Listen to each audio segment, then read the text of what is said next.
Bismillahirrahmanirrahim. Assalamualaikum warahmatullahi wabarakatuh. Halo anak-anak semuanya, apa kabar hari ini? Jumpa lagi di sini di video pembelajaran IPS dengan Ibu Dita. Untuk anak-anak Ibu kelas 7 di SMP Negeri 10 Bandung, kita akan melanjutkan materi di bab yang sama, yaitu di bab 4, mengenai kerajaan-kerajaan Hindu-Buddha di Indonesia beserta peninggalan-peninggalannya pada masa Hindu-Buddha.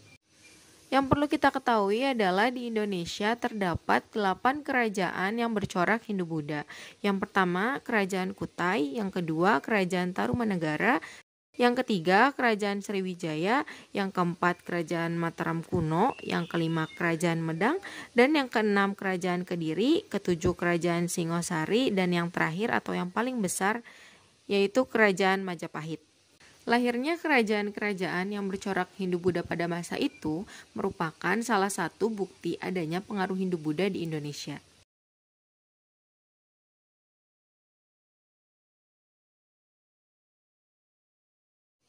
Yang kelima, Kerajaan Medang. Pada masa Kerajaan Mataram kuno telah dijelaskan bahwa Empu Sindok memindahkan Kerajaan Mataram dari Jawa Tengah ke Jawa Timur di dekat Jombang, tepi Sungai Brantas. Selanjutnya, Empu Sindok mendirikan dinasti baru yaitu dinasti Isyana yang menggantikan dinasti Syailendra.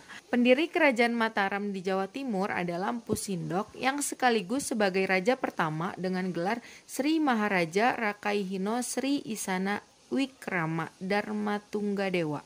Empu Sindok memerintah pada tahun 929 sampai dengan 948 Masehi.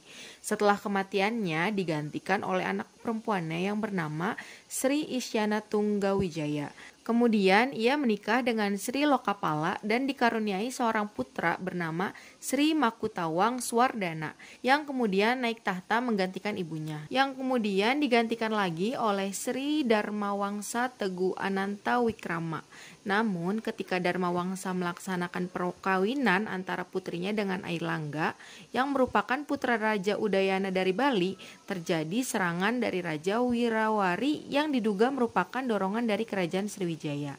Pada serangan ini menewaskan seluruh raja termasuk Dharmawangsa. Dan hanya Airlangga yang mampu selamat karena dapat menyelamatkan diri. Pada tahun 1019 Masehi, Airlangga dinobatkan sebagai raja oleh para pendeta Buddha yang menggantikan kedudukan Dharmawangsa. Pada saat ini, kehidupan ekonomi Kerajaan Medang bergantung pada pelayaran dan perdagangan, dan Kerajaan Sriwijaya menjadi saingan bagi Kerajaan Medang. Karena pada saat itu Sriwijaya menguasai jalur perdagangan Laut India, Indonesia, dan Cina. Pada masa pemerintahan Airlangga, pelabuhan Hujanggalu pun diperbaiki dan menjadi bandar perdagangan yang ramai, dan dibangun pula bendungan Waringin Sapta.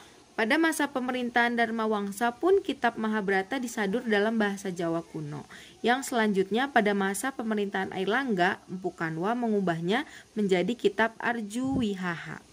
Yang keenam yaitu Kerajaan Kediri. Pada awal mulanya, Kerajaan Kediri berasal dari pembagian kerajaan oleh Airlangga menjadi Janggala dan Panjalu atau Kediri. Kedua kerajaan ini dibatasi oleh Sungai Brantas. Tujuan Airlangga membagi kerajaan adalah untuk mencegah perpecahan antara kedua putranya. Akan tetapi setelah Airlangga wafat pada tahun 1049 Masehi, terjadi peperangan saudara antara Janggala dan Panjalu atau Kediri. Janggala mengalami kekalahan dan Panjalu atau Kediri mempersatukan kembali kerajaannya di bawah kekuasaannya. Raja-raja yang memerintah pada saat itu diantaranya Raja Jayawarsa, Raja Jayabaya, Raja Sarwewara, Raja Gandhara, Raja Kameswara, dan Raja Kertajaya. Kehidupan ekonomi masyarakat bersumber dari pertanian, pelayaran, dan perdagangan. Benda-benda yang diperdagangkan adalah emas, perak, gading, kayu cendana, dan hasil bumi lainnya. Pada masa Kerajaan Kediri terdapat beberapa kitab, yaitu Kitab Bharatayuda, Kitab Kresnayana, Kitab Smaradana atau Lubdaka.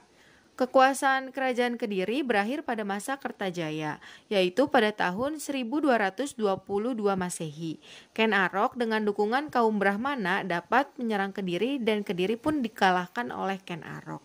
Yang ketujuh adalah Kerajaan Singosari atau Singasari. yang berada di Jawa Timur dan didirikan oleh Ken Arok pada tahun 1222 Masehi. Kerajaan Singosari mencapai kejayaan pada masa pemerintahan Kertanegara dan bercita-cita meluaskan wilayah kekuasaannya meliputi seluruh Nusantara dan berhasil memperluas kekuasaannya ke wilayah Bali, Kalimantan Barat Daya, Maluku, Sunda, dan Pahang. Raja Kertanagara meninggal pada tahun 1292 Masehi akibat serangan dari Jaya Katuang, yaitu keturunan dari Raja Kediri.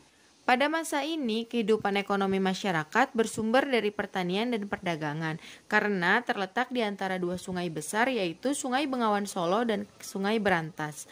Pada saat ini juga Kertanegara berupaya untuk menggeser kedudukan Sriwijaya sebagai penguasa perdagangan di Selat Malaka dengan melaksanakan ekspedisi Pamalayu.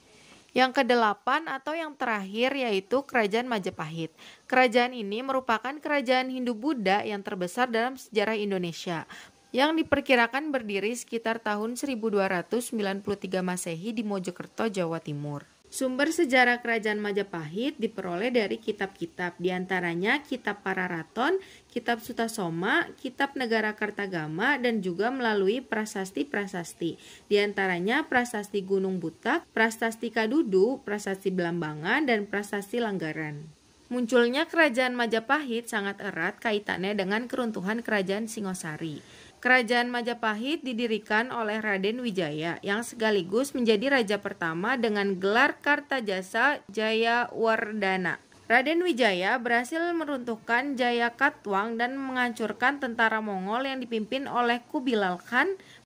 Masa kejayaan kerajaan ini dipimpin oleh Raja Hayam Wuruk yang dibantu oleh Gajah Mada dan hampir menguasai seluruh wilayah Nusantara, meliputi Sumatera, Semenanjung Malaya, Kalimantan, Sulawesi, Kepulauan Nusa Tenggara, Maluku, Papua, Tumasik yaitu Singapura, dan sebagian Kamboja, Siam, Burma bagian selatan, Vietnam, dan Tiongkok. Pada masa kejayaan Majapahit ditandai dengan berkembangnya menjadi negara agraris dan maritim yang menghasilkan hasil bumi yaitu beras. Dan kerajaan Majapahit pun memiliki armada laut yang cukup kuat sehingga mampu menguasai seluruh perairan di Nusantara. Terdapat beberapa kota pelabuhan yang sangat penting pada masa kerajaan Majapahit, yaitu Pelabuhan Canggu, Pelabuhan Surabaya, Pelabuhan Gresik, Pelabuhan Sedayu, dan Pelabuhan Tuban. Karya sastra yang terkenal pada saat itu yaitu adanya Kitab Negara Kartagama yang merupakan sumber sejarah dan Kitab Sutasoma yang menjadi semboyan negara Indonesia, yakni Bhinneka Tunggal Ika. Kerajaan Majapahit pun meninggalkan peninggalan berupa Candi Panataran dan Sawentar di Blitar, Candi Tiga Wangi dan Surawana di Pare Kediri, dan Candi Tikus di Trowulan. Kerajaan Majapahit mengalami kemunduran setelah pemerintahan Hayam Wuruk berakhir karena raja-raja yang berkuasa tidak mampu mengembalikan kejayaannya. Dan pada saat itu juga pada tahun 1401 sampai dengan 1406 Masehi terjadi perang saudara yang dikenal dengan Perang Paragreg. Dan yang menyebabkan semakin melemahnya kerajaan Majapahit adalah meluasnya pengaruh Islam. Dan Majapahit runtuh setelah mendapat serangan pasukan Demak di bawah pimpinan Adipati Unus. Peninggalan-peninggalan masa Hindu-Buddha. Yang pertama ada candi dan stupa. Candi dan stupa didirikan sebagai tempat pemujaan dan juga ada yang digunakan sebagai makam.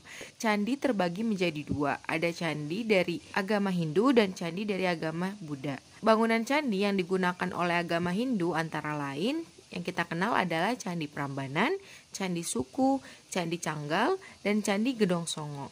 Dan bangunan candi yang digunakan oleh agama Buddha diantara lain Candi Borobudur, Candi Mendut, Candi Sewu, dan Candi Plaosan. Yang kedua adalah Gapura. Gapura merupakan bangunan gerbang ataupun ada yang memiliki atap, berdaun pintu, dan ada pula yang menyerupai candi terbelah dua. Namun yang beratap disebut pada raksa dan yang terbelah dua disebut bentar.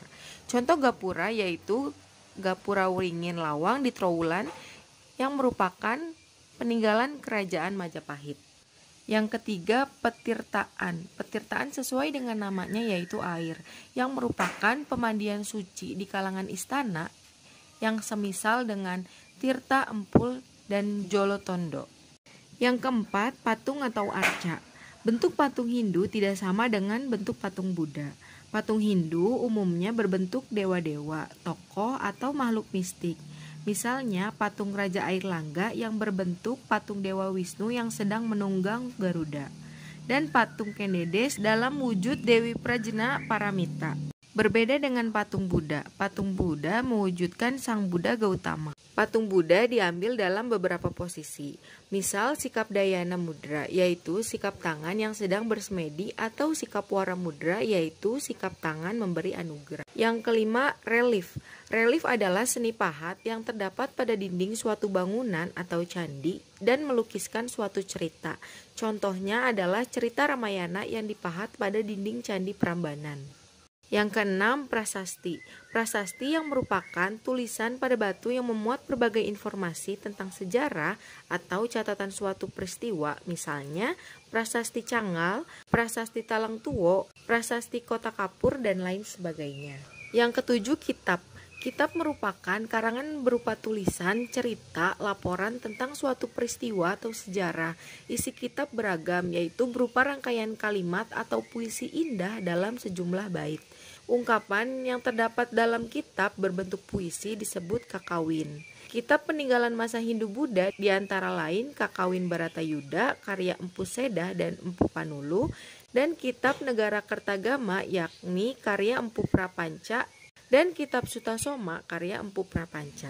Bentuk lain dari peninggalan masa Hindu-Buddha adalah pertunjukan wayang dan upacara keagamaan yang sampai saat ini masih kita saksikan. Pertunjukan wayang biasanya diiringi oleh alunan gamelan. Contoh dari upacara keagamaan adalah adanya acara ngaben dan kesodo. Ngaben merupakan upacara pembakaran jenazah pada masyarakat Hindu di Bali. Dan kesodo merupakan upacara mempersembahkan sesaji ke kawah Gunung Bromo yang dilakukan oleh masyarakat Hindu di Tengger. Cukup sekian pertemuan kita pada kesempatan kali ini.